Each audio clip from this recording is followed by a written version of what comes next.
Greetings and peace. I would like to start this with Bismillah ar-Rahman ar-Rahim, in the name of Allah, the Beneficent, the Most Merciful. And Assalamu alaikum wa rahmatullahi wa barakatuhu. Peace be with you and yours. Today we would like to talk about basically the real boss of La Cosa Nostra and the Mafia, which are actually the Vatican and the Jesuits, right? So basically, the romanticized mob that we see in the movies, video games, TV shows are actually enforcers of Rome and the New World Order. And in this presentation, I will show you as such. Again, I represent myself only, and this is for education and entertainment purposes. This presentation is for educational and entertainment purposes only. It explores historical, cultural, and financial intersections among religious, criminal, and secret organizations as they have appeared in documented accounts and public discourse. No claims herein are presented as definite proof, but rather as elements of an ongoing scholarly investigation into power, myth, and perception. The objective is to critically examine narratives linking the Vatican, the Jesuit orders, the Masonic lodges, and organized crime, drawing from journalistic reports, court documents, and cultural analysis. By doing so, we aim to separate verifiable evidence from legend and ideology, while recognizing how secrecy and hierarchy shape both religion and organized crime. My name is Salman S. Sheikh. And as someone who's been a part of the Masonic world and a researcher, I have encountered a wide spectrum of interpretations surrounding fraternal orders and their supposed influence. Within the Masonic world, distinctions between recognized and clandestine lodges are vital, especially in Italy, where covert groups have historically intertwined with politics and commerce. During my own studies and experience as a Freemason, I became intrigued by the Italian Propaganda Due Lodge, right, the P2 Lodge, a clandestine network often accused of operating beyond the principles of regular Freemasonry. Reports have long suggested that its members included political elites, financiers, and alleged criminal affiliates who blurred the boundaries between moral ideology, economic ambition, and organized corruption. And the interesting part is that the P2 Lodge, right, was part of the Grand Orient of Italy, which is now recognized by the Mother Grand Lodge of the world, the United Grand Lodge of England. So, that should tell you something. Now, Tony Gambino, right, a member of the Gambino crime family, claimed in a 2007 interview that the Vatican and Jesuit institutions controlled the Mafia's global operations. His statement resonated because it tapped into a broader cultural suspicion of religious authority intertwined with hidden power. However, Gambino's accounts lack verifiable documentation. His claims must be assessed alongside the historical record, which reveals complex but less sensational relationships among Italian elites, clerical figures, and organized crime syndicates that exploited religion's moral authority for financial legitimacy. Now, if you all remember back in 2007, right, when YouTube was fairly new, I remember I was in high school at the time, and this Tony Gambino interview was all over the internet. If you look it up now, it's not there, right? It's been scrubbed off of the internet, which goes to show that there is truth to Tony Gambino and what he was trying to put out there. That all this romanticized mob stuff that we see in video games, TV shows, right?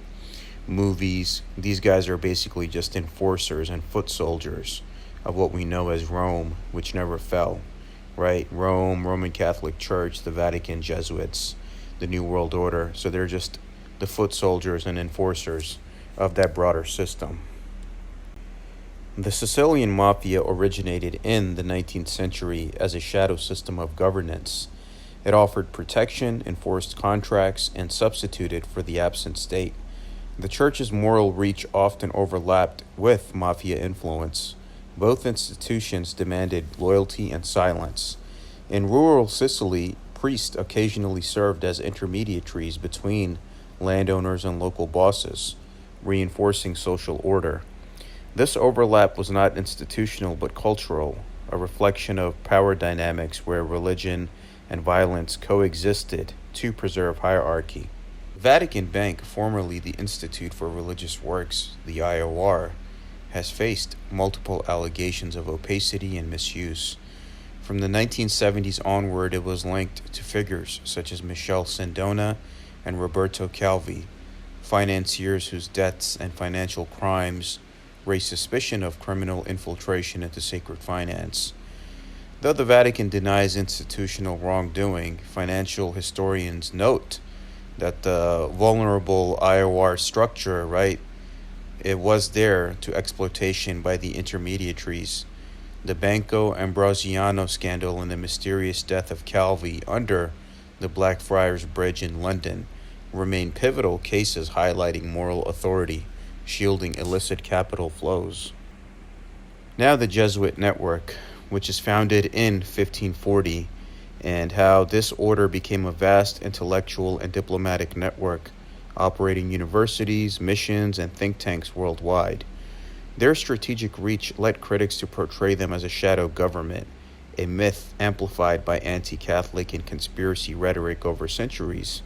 So just being fair over here. Now, during the Cold War, declassified documents show Jesuit-linked Catholic financiers cooperating with Western intelligence agencies to counter communism. These alliances, while ideological, sometimes intersected with covert funding networks, later tied to organized financial corruption. And if you want to know who these people are, read their oath, the Jesuit oath, and the lengths that they go to accomplish their mission. So, yep, and also look up Vatican assassins as well. Organized crime and ecclesiastical power both rely on secrecy, ritual, and codes of silence. The omerta of the Mafia mirrors the confidentiality of confession. Both cultivate loyalty and protect their institutions from external scrutiny. Sociologists argue that this structural similarity helps explain recurring suspicions of alliances between clergy and criminals. In southern Italy, multiple reports, including Reuters, right, from 2019, documented priests accused of blessing mafia processions, reinforcing blurred lines between faith and fear. In the 1980s, the Banco Ambrosiano collapse revealed deep corruption at the intersection of Vatican finance, Italian politics, and organized crime. Its chairman, Robert Calvi, dubbed God's banker, was found dead under London's Blackfriars Bridge, a name symbolically tied to clerical orders. So his killing was a ritual as well. Investigations connected Ambrosiano to mafia money laundering in secret lodges such as the P2, which is under the Grand Orient of Italy and now recognized by the United Grand Lodge of London, or England, right, in London. Surprise, surprise. So documents showed complex financial flows passing through the Vatican Bank, raising questions about whether moral immunity had shielded illicit capital transfers. Now, for those that say that the church doesn't have any power, they're wrong. Every U.S. presidential election season, candidates attend the Alfred E. Smith Memorial Foundation dinner with the Archbishop of New York, right? Ostensibly charitable, it functions as a ceremonial intersection of politics, religion, and media. Critics view this ritual as symbolic of enduring church influence within American elite culture. The optics, rival candidates jesting under clerical authority, project continuity of moral legitimacy transcending partisan boundaries. And they show you right then and there that they're both friends, right? They pretend to be opponents on stage, but while they're sitting there with the the Roman Catholic Church, right, they're real bosses. And the Jesuits, they kind of tell you that they're kind of in on it together when they joke with each other and are friendly with each other. So that's what it's about, right? Like Bush and Kerry, both skull and bones while pretending to be opponents. Now this scenario with these dinners, right, where all of the elite snobs are hanging out together, kind of shows you the same thing, that right before the election they show you that it's all one big comedy. Just like the NBA games that people get so emotionally invested in, which I will also cover in a bit. Cinema and television have romanticized the mafia as a code-bound brotherhood guided by honor and family. Films like The Godfather and Goodfellas, Bronx Tales transformed criminals into tragic heroes, while games like Grand Theft Auto extended the fantasy into interactive form. This cultural saturation obscures the mafia's real brutality. The aesthetic of loyalty and masculinity masks exploitation, extortion, and systematic inequality perpetuated by organized crime. Myth becomes a form of moral anesthesia. Hollywood's persistent glamorization of the mafia has desensitized audiences to systematic corruption. The archetype of the noble criminal erases the victims, right? The immigrants, laborers, and marginalized communities crushed by extortion and coercion. Scholars argue that this storytelling tradition normalizes moral compromise.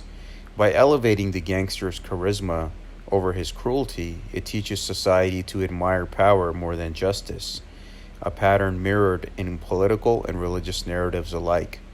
So, Hollywood, right, romanticized the mafia while making other people look like terrorists and criminals. So, yep, that's the issue that we're dealing with here. Recent sports betting busts in the US and Europe reveal a digital evolution of traditional mafia enterprises. While prosecutors spotlighted athletes and coaches, financial networks often remain unnamed, buried behind offshore companies and cryptocurrency intermediaries. The continuity between gambling rings and organized finance underscores that criminal enterprise adapts faster than regulation. The structure of modern betting resembles 20th century racketeering, only low. The launderers wear suits and operate legally.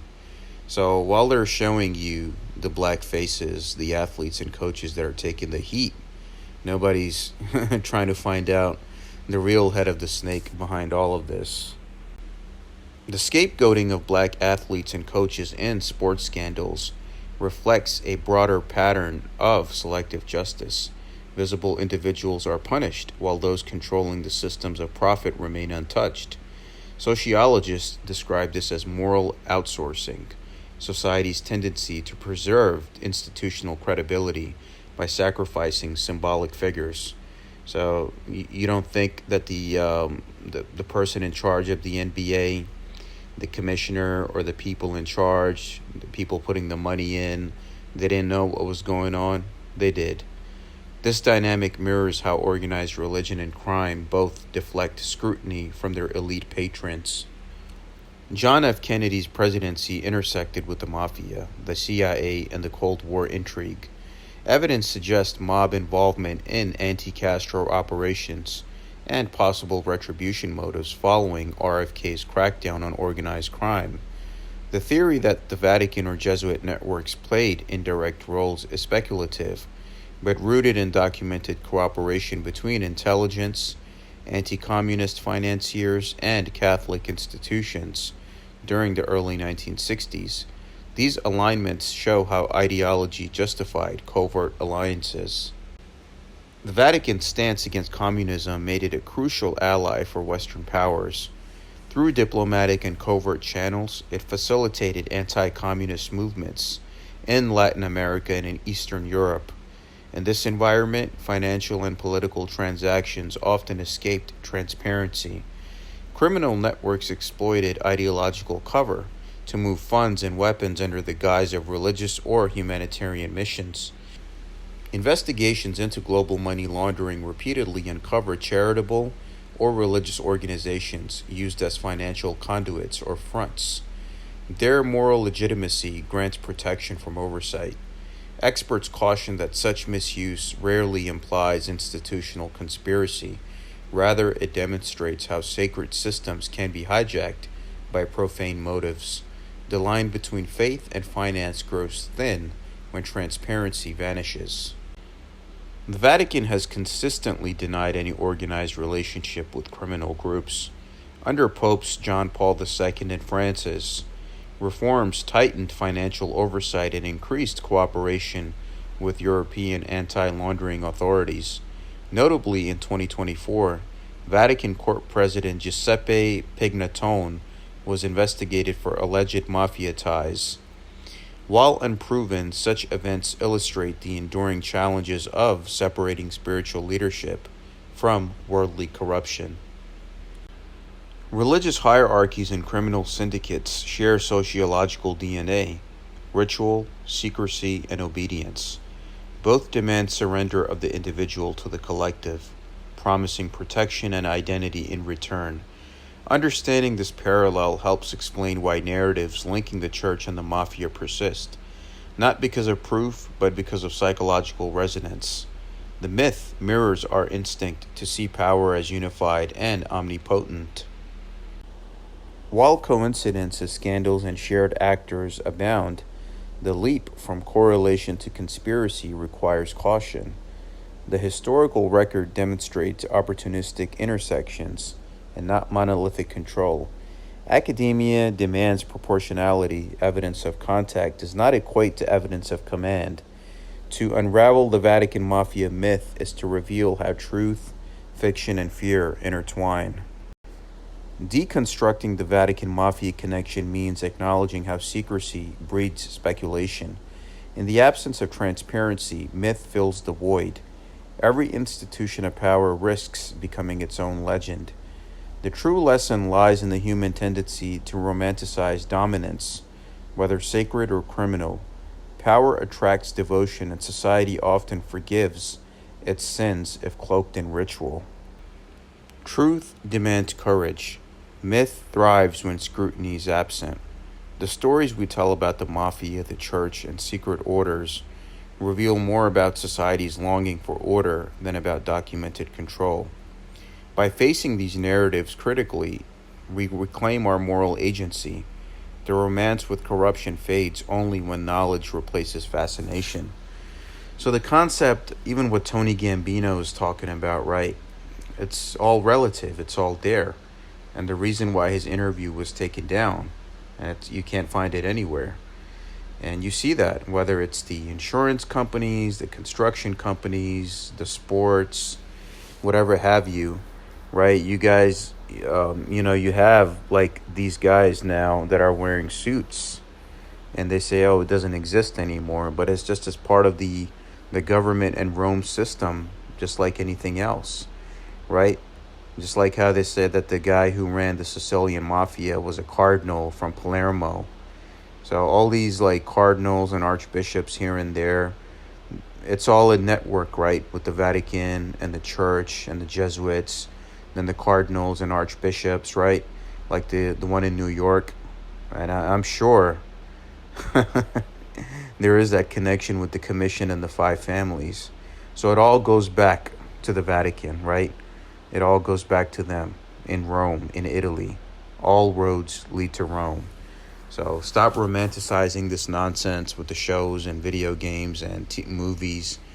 They're not good people, and they shouldn't be thought of as such. And even the shows and the real life stories tells you that they're all scumbags who turn on each other. There is no loyalty. Take a moment and pause and look at all these resources that I've offered you. Take a snapshot so you can research them at your own leisure. I forgot to write the Tony Gambino interview here. So look up Tony Gambino 2007. Even though you might not find the video, but you'll find like the articles here and there of people that have talked about it. So you'll definitely see something. Thank you for your attention, and I hope you enjoyed this presentation. And I thank you for watching. If any questions or comments, please email me at salmansheikh911@gmail.com. And of course, this presentation is for the purpose of nonprofit, awareness, free speech, fair use, education, and all of that in between. Thank you. All rights reserved.